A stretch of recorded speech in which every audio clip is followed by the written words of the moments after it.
Hey, my name's Tim Buell. We're here in my home studio. Normally I would be recording drums from this home studio, but overdub remote recording world has been kind of slow lately, so I wanted to make a video about the microphones I use in my home studio. And it's not because I want to sell you music stuff. No one involved with this is paying me to talk about it. I want to talk about it because one, the gear you have doesn't matter. If I've learned anything about home recording, it's that the gear doesn't matter. It is your way that you use the gear that matters. This is the biggest lesson I've learned about recording drums. It does not matter how any one single mic on the drum kit sounds by itself. All that matters is when all of the mics are unmuted and you hear all of them together, they all add up to something cool. So I want to talk to you about the mics that I use, but not just the mics I use. I want to talk to you about why I use them and kind of how I fit them into my thing. And as we go along, I'll probably be like playing clips of things soloed so you can hear the mic by itself and then hear it in context. And yes, before I get into all of this, you don't need this many mics. You can get a great drum recording with just one mic. I did it the other day.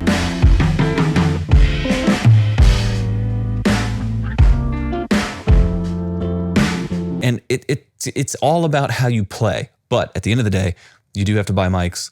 You do have to know why mics do certain things and how they help with certain things. So let's talk about it. So let's start with the, we're gonna start with the overheads. These are T-Garden Audio PPC 125s. They're medium diaphragm condenser microphones. They're amazing. They sound both somehow warm and like gushy, but also they have high-end presence. I think with overheads, a lot of times you either kind of like get the sparkly cymbal thing, but they're not quite as like full-bodied and don't capture a whole image of the kit like you want them to. So you kind of end up just using the cymbal mics, or you get the opposite. They're like warm and dark, so the drums feel great in them, but then like the cymbals don't quite stand out. And these seem to just do like both, which is something I've not found before in overheads. I've tried a lot of overheads over the years.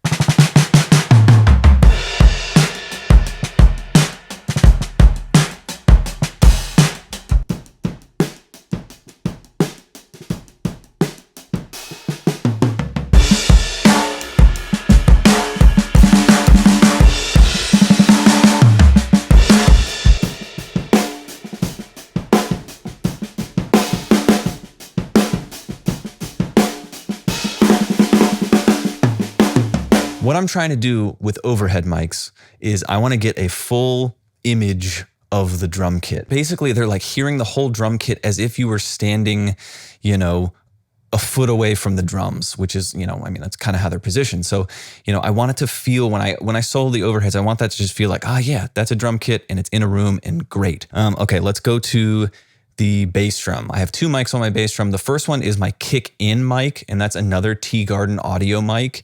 It is a boundary mic. It's great. It's the first kick in mic I've used that I think sounds really good.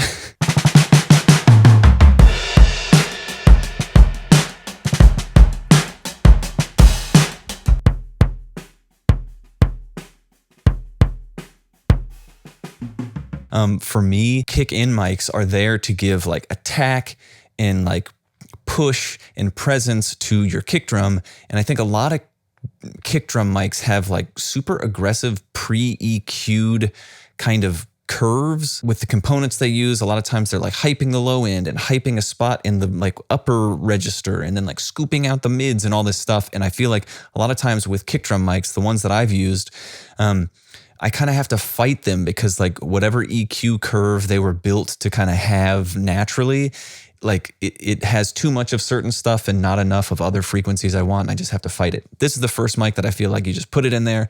It captures everything. And then if you don't need certain frequencies, you can do a little EQ. If you want to accent certain frequencies, you can boost a little bit. But for the most part, it just like captures the kick drum in a really pleasing way. And it's a boundary mic. So it has, I don't exactly understand how it works, but somehow it phases easier with the kick out mic.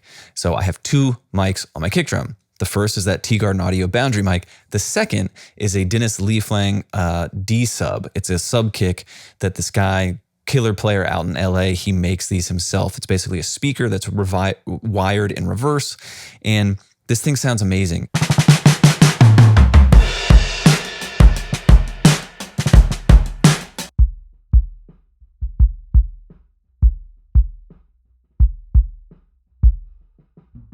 it only captures the super low frequencies of the kick drum. And for me, I really like it because if I'm going to have two mics on the same instrument, so like snare drum or kick drum or whatever, they have to do different things. So many times I get other people's drum tracks and I solo the kick in and the kick out and they sound nearly identical, and that's pointless.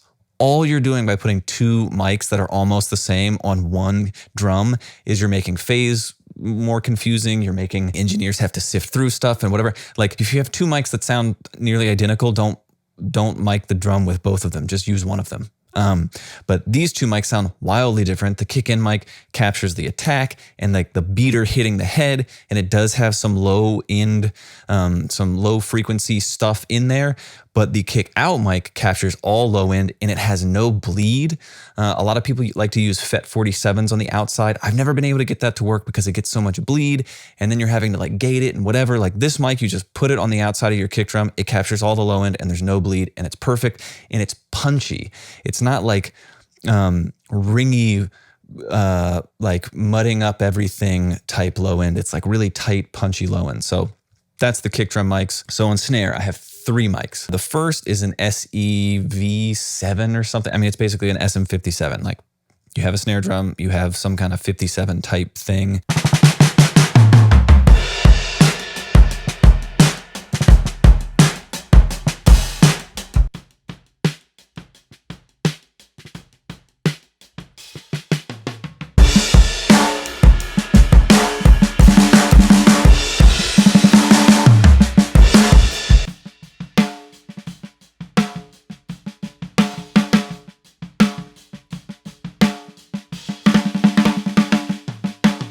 And the reason for that SM57 or the SE version of the SM57 is because that's kind of what like most engineers expect. It's a mic on a snare drum.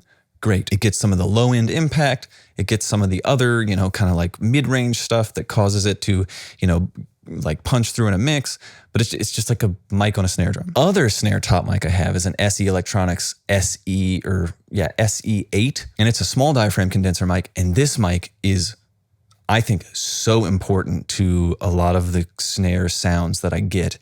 And it's because this mic, it goes into a preamp that I'm able to, the WA412, I'm able to like really crank up the input gain so that small diaphragm condenser mic distorts and it gets like really gritty and crazy. And like when you're doing quiet playing where all the drums have like towels over them and you have like a gushy snare drum, like that small diaphragm condenser on snare top can be like 90% of the drum sound because you're distorting it into the preamp. It gets all this saturation and all this just cool, meaty, mid-range stuff. And I love having both of those mics.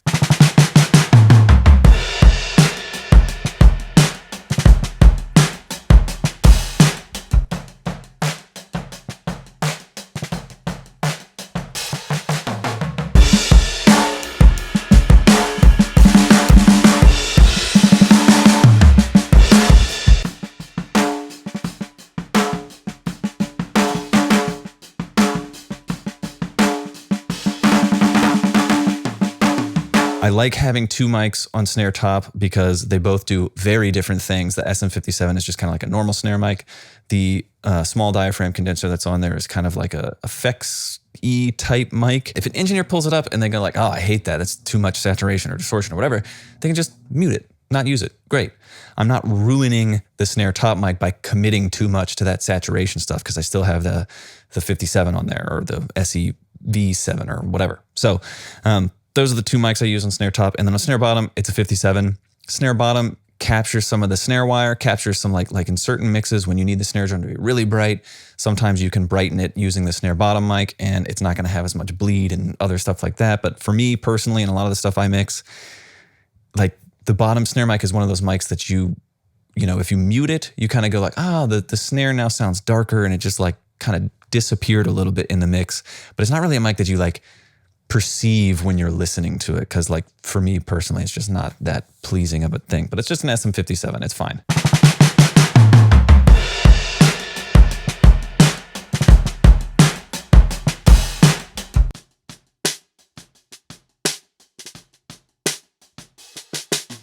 Hi-hat is another SE8 by SE Electronics. It's a small diaphragm condenser. It's a hi-hat mic. Again, hi-hat mics for me are kind of like one of those mics where it's like, I probably don't use it much because the hi-hats are in the overheads. So like, that's probably where I'm getting 90% of the hi-hat sound. But sometimes in certain mixes, if you want like a little more articulation on the hi-hat, or you want to bring the hi-hat closer, you can bring that mic up and great.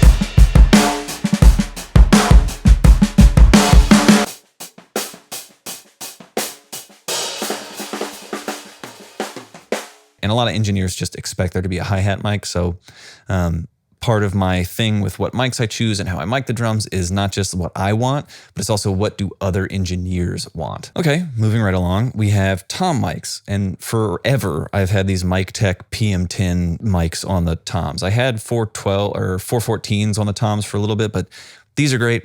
They sound like a tom mic. With a lot of the close mics for the drums, toms, snare mics, kick mics, really what I'm trying to do is I'm trying to capture the low end fundamental tone of whatever the drum is. So on snare drum, that's like 200 hertz. I want like that to be captured from the close mics.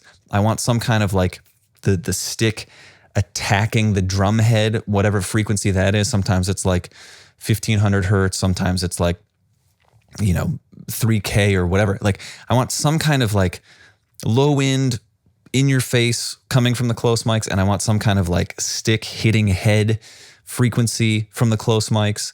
And these on the toms do a really good job of that, and they don't have a ton of bleed. I really like them. They sound like tom mics, and I've had really good luck with them, and I've never considered getting anything else.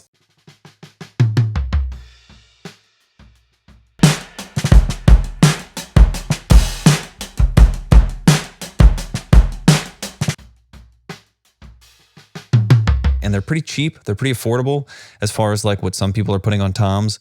And yeah, they're great. So I would use those.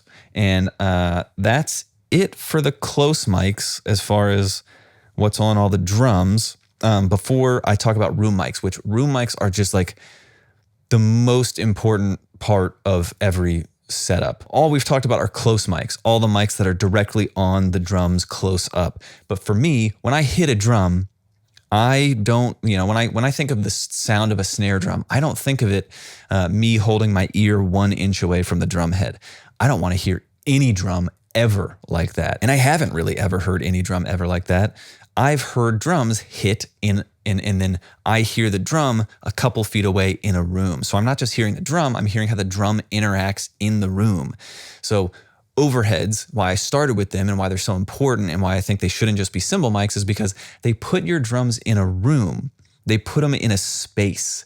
And, a lot of times if you just have close mics on the drums and maybe like a mono overhead that's not placed well, you get this weird thing where it's like, yeah, I can hear all the drums, but they don't sound like drums. And it's because you're not hearing those drums in a physical space. You're hearing a bunch of different mics listen to a drum from like 1 inch away. And that's just not how any of us have ever like really listened to drums. We need the ability to place the drums in a physical space because that's how we always hear drums. So that's what overheads do. That's what room mics do. So I'm going to get to room mics in a second. Before I do, this mic behind me is the mic I use for percussion. I used to use it for overheads. It is a Warm Audio WA67. It's a tube condenser and it's awesome. It kind of is super, super dark and sounds more like a ribbon mic, but it's beautiful. It takes EQ really well. And I use it for percussion now because one, I liked these Teagarden Audio medium condenser deals better on overheads. But two, I prefer dark mics on percussion because things like tambourine, things like shaker, these things are naturally super, super bright instruments. Like a shaker, like a lot of shakers have like 10K, 20K, like 30K, like they have so much high frequency information that I think a lot of times when I first started out, I was like, oh, I'll just put a condenser up and I'll do it. And then I just was always fighting the high end. It was always just like way too bright and it didn't like fit into a track well. So then I have to do a bunch of EQ, and then it would start sounding weird because it had too much EQ, and now it didn't sound like it was originally captured. It was just a mess. So then I switched to ribbon mics on percussion, and that was great because ribbon mics are naturally really, really dark. So if you have a super, super, super high frequency laden kind of content you're recording, but you're recording into a ribbon mic, that ribbon mic naturally just kind of like smooths out that top end, and it was just way more listenable. And then I switched to this because it has different polar patterns that you can switch on it, and it was more reliable than the ribbon mic I was using, because I think that ribbon mic is sad and not fully functional and maybe needs to be repaired. But I love that thing on percussion: shakers, tambourines, bongos, whatever. I can kind of throw it at that mic and it's great. And if, because it's a darker mic, I usually don't have to manage that high end from all that percussion. But if I do, that mic takes EQ really well, so I can just like add a high shelf and make it brighter, and it doesn't get harsh and like unlistenable. So room mics. Room mics are something that you are probably overlooking in your drum recording, and you have to stop doing that today. It's super important that you have room mics. That's my professional opinion. Again, drums, for the history of you and I listening to drums in real life, we've always heard them in a space. So if you're recording your drums, but you have no mics capturing the space you're in, they're just not gonna sound like drums. They're gonna sound like these weird, 7 different mics that are all 1 inch away from the drums. And that's not how we listen to drums. So room mics are super important. I have, kind of that small diaphragm condenser that's on the snare top, that sometimes is kind of, compressed and saturated and distorted enough to become a room mic. But I have 2 room mics. I have a mono room mic and I have a stereo pair of room mics. The mono room mic is a Electro Voice 635A. It's an omnidirectional kind of like vintagey sounding mic. And I love this thing as a mono room mic. I used to have it in the knee position, but what I was finding when it was in the knee position is not only were, occasionally when I was really digging in on a song and I was playing cymbals harder than I normally do, it would just kind of make the knee position of when that mic was in knee position, it would just kind of make it unusable because the cymbals would get really ratty in it, and I didn't like that.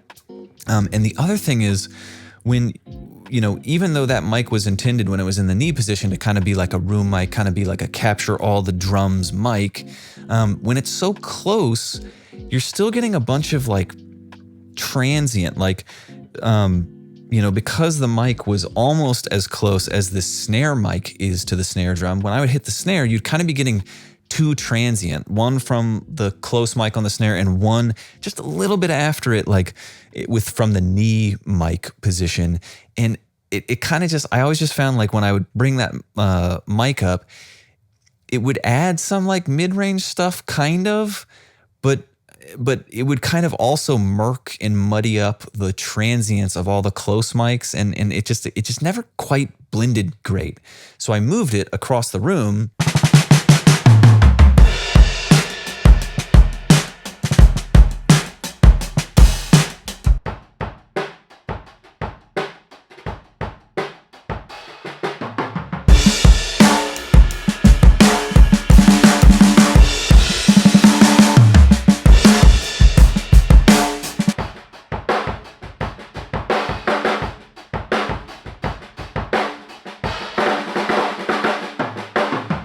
And what that does is it softens the transients because now it's taking longer for it to get there.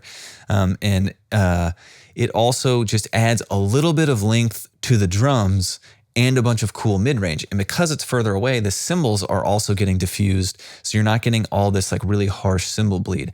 So now that mic is over there, it's a vintage mic kind of sound already. So it doesn't have a ton of crazy high end. So cymbals aren't usually a problem in it in general, but now that it's further away, you can be even more aggressive with, adding distortion or compression and having that mic just kind of like add a little bit of length, a little bit of aggression and attitude to the drums.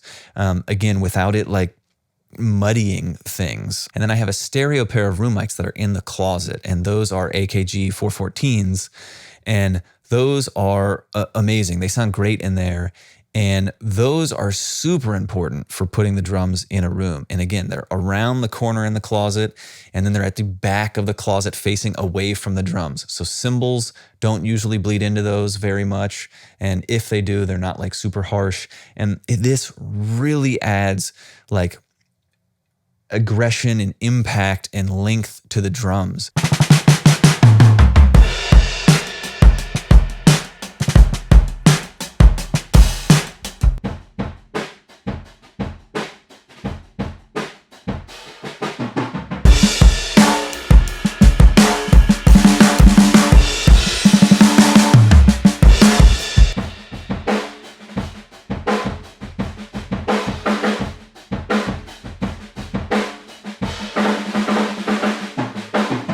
If you want your drums to sound huge and bombastic and aggressive, part of what's, it's not just about hitting the drums harder.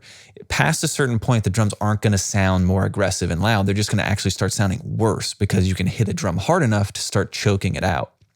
So if you really want your drums to sound aggressive and impactful and like angry, what you really need, like think about like early Paramore records where, they were probably using a bunch of samples in those, but like those drums sound so aggressive, and it's because there's a lot of room sound in the drums. So those are the mics. Those are all the mics that I use on a daily basis. I have other mics that sometimes I use for certain things, but like on a day-to-day basis, all these mics just live here like this. And the goal, the whole goal is, I want the close mics to give impact and like a little, either beater on head or stick against head sound. I want the overheads to be a full image of the kit. And then I want the room mics to really put these drums in a space. And again, the biggest lesson that I can kind of give to you is you have to put your drums in a space. So if you're just getting recording going for the first time, start with one mic and start by just moving it around until it captures the drums in a pleasing way, in a balanced way, and then adjust your performance for it. But if you have a couple of different mics, I would make sure that before you add a hi-hat mic, before you add a snare bottom mic, you need to make sure that your overheads sound good, even if it's just a mono overhead. Move it around until it gets a whole picture of the kit in the space it's in, and then have a room mic before you add, hi-hat mics and snare bottoms and an extra snare top mic and all that shit. Make sure, or secondary kick mic, make sure that you have a room mic to place your drums in a space. That's gonna make your drums, your recording sound so much more like, that sounds like drums.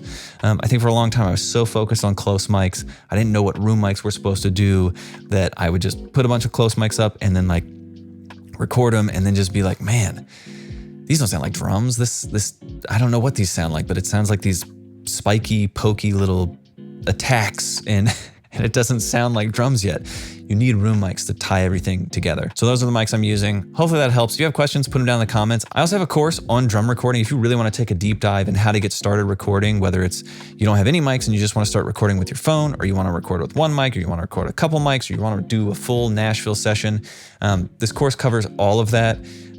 So drum recording for the working musician, there's a link in the description. You can buy that course. But for now, that's it. Drop your questions in the comments below. I would love it if you could like this video, subscribe if you're into this kind of stuff, because this is what I do here on YouTube. And yeah, thanks. See you in the next one.